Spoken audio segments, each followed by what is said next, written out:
राजस्थान के जोधपुर क्षेत्र में कथावाचक साध्वी प्रेम बाईसा की मर्डर मिस्ट्री के बारे में राजस्थान पुलिस कमिश्नर ओम प्रकाश पासवान ने प्रेस कॉन्फ्रेंस के माध्यम से पूरी जानकारी दी। पुलिस कमिश्नर ने बताया कि साध्वी प्रेम बाईसा की अस्थमा शिकायत पर प्राइवेट कंपाउंडर बुलाकर स्वास्थ्य चेक करवाया था। कंपाउंडर ने डेक्सोना इंजेक्शन लगाया था, जिसके बाद साध्वी की तबीयत बिगड़ी थी। बाद में मौत की पुष्टि हुई। इस मर्डर मिस्ट्री में एसआईटी टीम का गठन किया गया था। टीम ने 44 लोगों के बयान दर्ज किए, 106 लोगों की कॉल डिटेल चेक की, सीसीटीवी फुटेज, मेडिकल रिपोर्ट जांच, घटनाक्रम की टाइमलाइन आदि की पूर्ण जांच की गई। अब एफएसएल की कॉजल डेथ रिपोर्ट आई है, जिसके बाद पुलिस कमिश्नर द्वारा यह प्रेस कॉन्फ्रेंस कर पूरी जानकारी मीडिया को दी। जैसा कि आप सबको ध्यान है कि 28 तारीख को प्रेम बाईसा का असामयिक निधन हो गया था। उसके बाद मर संख्या 2 29 तारीख को दर्ज किया गया। बॉडी का बोर्ड से पोस्टमार्टम कराया गया और पोस्टमार्टम के उपरांत बोर्ड ने यह उचित समझा कि एफएसएल और हिस्टोपैथोलॉजिकल रिपोर्ट आने के बाद ही ये मृत्यु का कारण बता पाएंगे।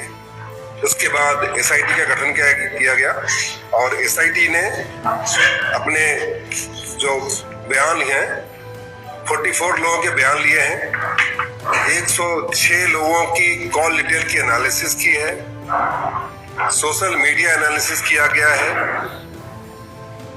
प्रेम बाईसा के मेडिकल हिस्ट्री का एनालिसिस किया गया है, जिसमें कौन सी दवाइयां वो पहले लेती थी, जिन डॉक्टरों के संपर्क में थी, कैसी मेडिकल कंडीशंस थी, इस पे विशद अन्वेषण किया गया।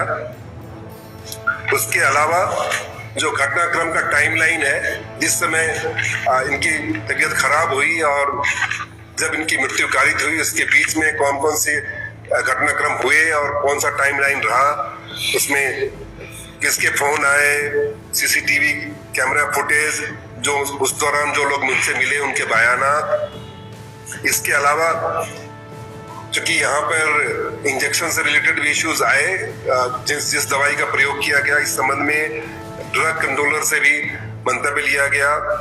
CMHO, Rajasthan nursing council, Mathura Das hospital, pharmacologist, insurance companies, income tax department, FSL और प्राइवेट हॉस्पिटल, इन सब से परामर्श लिए गए, इनसे चर्चा की गई, औपचारिक और अनौपचारिक। इनके संबंध में 2 प्रकरण दर्ज थे, उसकी पृष्ठभूमि के संबंध में विशद अन्वेषण किया गया। इनके गांव में भी कुछ लोगों के साथ प्रकरण दर्ज है, उसके संबंध में भी विशद चर्चा की गई और लोगों से इस संबंध में अन्वेषण किया गया और वेरीफाई किया गया कि उनके बैकग्राउंड क्या थे।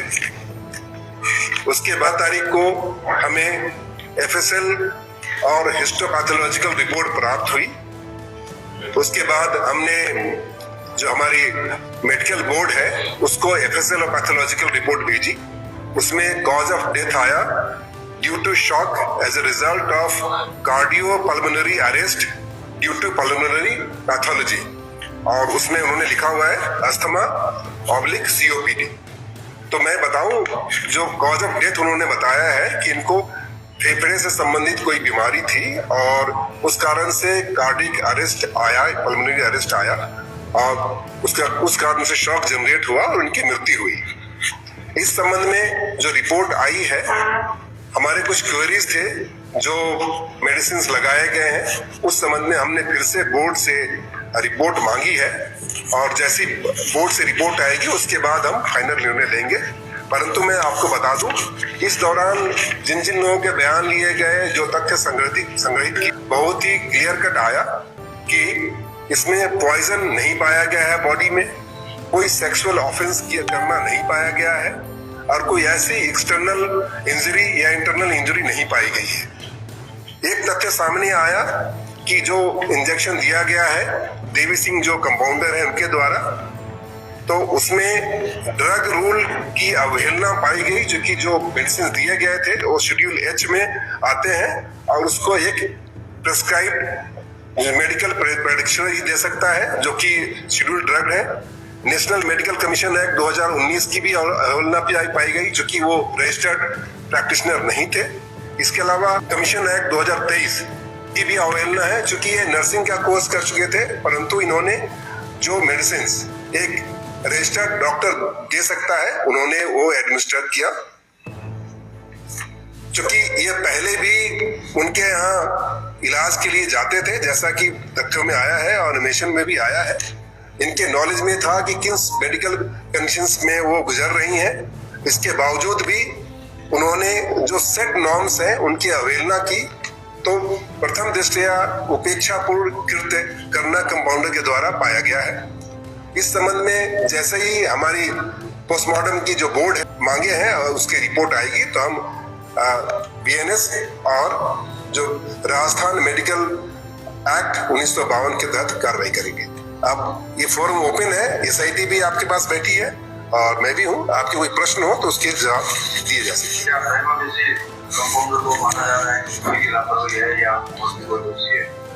जैसा मैंने बताया कि उपेक्षापूर्ण कृत्य के दोषी तो है ही, क्योंकि जो चीजें उनको नहीं करनी थी उन्होंने की है, परंतु जैसे ही हमारे पास बोर्ड का ओपिनियन आएगा, डेफिनेटली हम बीएनएस और अन्य धाराओं में उनके खिलाफ कार्रवाई करेंगे। सर, उन्होंने बताया कि पर्ची डॉक्टर की जो है उनके पिताजी ने दिखाई, तो ये बात जो है खुद देवी सिंह ने कही। देवी सिंह के 4 बार बयान लिए गए हैं और देवी सिंह जी ने इस तरह के तथ्य हमारे सामने नहीं रखे हैं, और जो तथ्य हमारे सामने आए हैं कि वो पहले भी इनकी मेडिकल हिस्ट्री थी, उसके बावजूद भी उन्होंने ये मेडिसिन दिए, उनके नॉलेज में था। तो सर क्या माना जाए मेडिसिन की वजह हो सकती है? नहीं, जो मृत्यु का कारण है वो बता दिया गया है, परंतु कभी आप जैसे जो 2 मेडिसिन दिए गए हैं, ये एग्रीवेट सिचुएशंस कर सकती हैं, अस्थमा और सीओपीडी को। इस संबंध में हमने जो मेडिकल बोर्ड है उनसे ओपिनियन मांगा है, और उनका जो कहना होगा, चूंकि हमारे पास ये डोमेन नॉलेज नहीं है और मेडिकल के हम ज्ञाता भी नहीं है, उनसे जो तथ्य आएंगे और अन्वेषण जब हम करते हैं तो मेडिकल बोर्ड का ओपिनियन उसका एक पार्ट है, जो सर्कमस्टांशियल एविडेंस है। जिस समय उसके बाद बार बार छींकें आई और उसके बाद लगभग ये 25 मिनट के या 30 मिनट के दौरान ही सारा घटनाक्रम हो गया, और जब तक ये प्रेक्षा हॉस्पिटल पहुंची उस समय तक मृतकाएं हो चुकी थी। इन सारे तथ्यों को लेकर के फिर हम कोलेट करेंगे और निष्कर्ष पे पहुंचेंगे। क्या इस मामले में धर्मनाथ बनता है कि वो उसको सुबह से बीमार था और उसकी हालत ज्यादा बिगड़ रही थी, अस्पताल लेकर नहीं गया, उसकी ड्यूटी नहीं बनती थी, वो उसका जहां तक पिता की इस पूरे घटनाक्रम में संलिप्तता का सवाल है, जो घटनाक्रम शुरू होता है जब तबीयत बिगड़ने की बात है, वो जब ये इंजेक्शन लगता है उसके बाद से ही जो तथ्य सामने आए हैं, उसके पूर्व में जो भी उनकी बैकग्राउंड रहे हैं, प्रीवियस हिस्ट्री रही है, उनको हमने रीअफर्म कराया है कि कोई उनका मलाफाइड तो नहीं है। और अभी तक जो हमारे पास तथ्य सामने आए हैं उसमें इस घटनाक्रम से रिलेटेड उनका कोई मलाफाइड नहीं दिखा है। इंजेक्शन जो दिया गया प्रेम भाई साहब, वह कंपाउंडर अपने साथ आया था और वो वहां पहले से था। दूसरा वो टेक्सोनाइज इंजेक्शन एक्सपायरी था अथवा नहीं, और तीसरा क्या पुलिस ने उस ऑयल को अपने कब्जे में ले लिया? जो उन्होंने प्रदर्श पुलिस को उपलब्ध कराए थे वो एफएसएल भेजे गए थे, जो उन्होंने वायर्स दिए थे, इंजेक्शंस दिए थे। ऐसा नहीं है कि उन्होंने 2 इंजेक्शन ही बताए थे, बाकी इंजेक्शंस भी जो उनके पास दवाइयां थी सारे एफएसएल की थी। और एफएसएल में 2 तरह के इंजेक्शन पाए गए, जो दवाइयां पाई गई उनके बॉडी में, एक डाइक्लोफेनिक और डेक्सोना। तो इससे निष्कर्ष ये निकलता है कि 2 इंजेक्शन दिए गए, जो कि वो अपने बयान में भी वो एक्सेप्ट कर रहे हैं, और इसी के संबंध में हमने ओपिनियन मांगा है। जिस तरीके से इंस्टाग्राम पे पोस्ट की गई 6 घंटे बाद, क्या गिरफ्तार ने क्या क्यों पोस्ट की गई, और न्याय की बात क्या ऐसा क्या ऐसा क्या नहीं? आपकी बात बहुत ही जायज है, और ये सवाल सबसे पहले हमारे संज्ञान में भी आया था और इस पर जांच किया। उसमें जो बयानों में भी आए हैं और जो जिन तथ्यों को हमने रीअफर्म किया है, उसमें वीरमनाथ के द्वारा ये डिक्टेट कराया गया, और जो भूमाराम उनके यहाँ एक जो हाउस हेल्प है, उन्होंने उसमें सोशल मीडिया अकाउंट पे डाला। हमने जिन परिस्थितियों में ये डाला गया उसके पीछे क्या कारण हो सकते हैं उसको वेरीफाई किया है, परंतु जिन लोगों जो वहाँ पे उपस्थित लोग थे और जो पूर्व में जो लोग मिले थे उनसे सबसे तथ्यों का विश्लेषण कराया। उसके बाद हम इसी निष्कर्ष पे पहुंचे हैं कि वो ये इस मुद्दे को बढ़ाना चाहते थे, इन द सेंस कि इसमें अटेंशन क्रिएट, ये चीजें हमारे संज्ञान में आई हैं। कोई ऐसा मैलिफाइड इंटेंशन अभी तक हमारे पास नहीं है।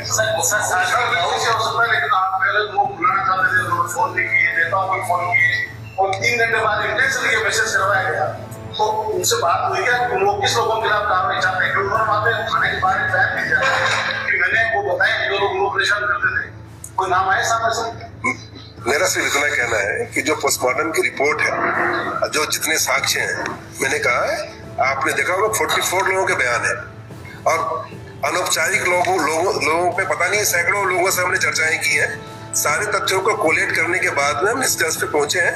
और जो आप बात कर रहे हैं, डेफिनेटली पुलिस ने हर एक परिस्थिति को रूल आउट करने की कोशिश की है।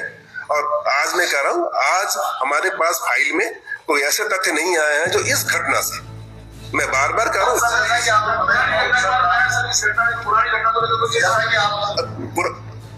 ये जो संपूर्ण घटनाक्रम है, इनके असामयिक मौत की गुत्थी सुलझाने के लिए ये एसआईटी गठित की गई थी और उसमें ये हमने इसी पे फोकस रखा है। बाकी चीजों से कोरोबोरेटिव जो इंफॉर्मेशन है वो लिए हैं, जो कि इसको इस घटना में अगर उसका कोई संलिप्तता हो तो उसको हम अलग कर सके। पिछले साल उसका जोगिंदर की भूमिका थी, क्या इस केस में कुछ इन्वॉल्वमेंट आया क्या? नहीं, हमने उस पूछताछ डेफिनेटली की है, उनके साथियों से साथ ही पूछताछ की है, बट ये सेपरेट इंसिडेंट माना गया है। उसमें कोई ऐसा तथ्य नहीं आया जिसमें कि कोई भी किसी से उनकी चर्चा हुई हो, उन्होंने कोई ऐसी कार्रवाई की। जैसा कि आपने बताया, बहुत भावुक क्षण था, भावुक क्षण में कि वो कितने सहमत पोस्ट करवा देता है। इसके अलावा मौत के टाइमिंग को लेकर 4-5 अलग-अलग बयान देता है और इसके अलावा राजनेताओं को फोन करता है। कौन से राजनेताओं को फोन किया और क्या इंटरव्यू था उससे?